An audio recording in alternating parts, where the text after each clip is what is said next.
The Pulsar Zone by L.K. Chase.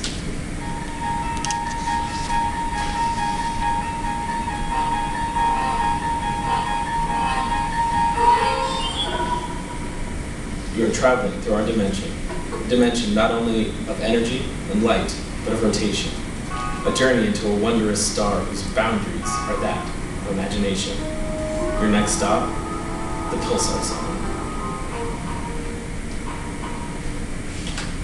Cringy 1960s TV show references aside, I'm Elkane, and I did my project of finding the age and distances of pulsars from Earth using a simulated radio telescope. Using this telescope, we can find out a lot about the pulsars themselves.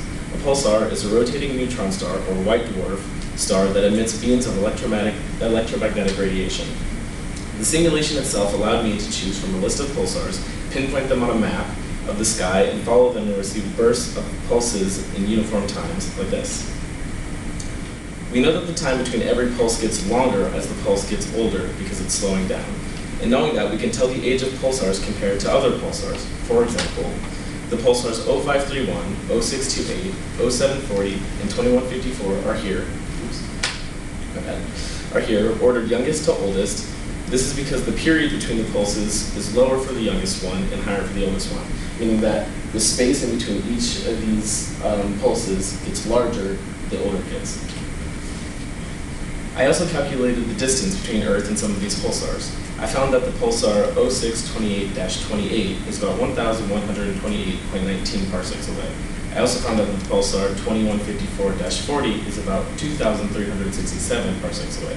The reason why these pulses are able to tell us how far the pulsar is lies in the fact that the pulses are slowed down ever so slightly by interstellar electron density, which are electrons that are floating throughout space. It's not actually empty. There are electrons that calculate to about 0.03 electrons per cubic centimeter.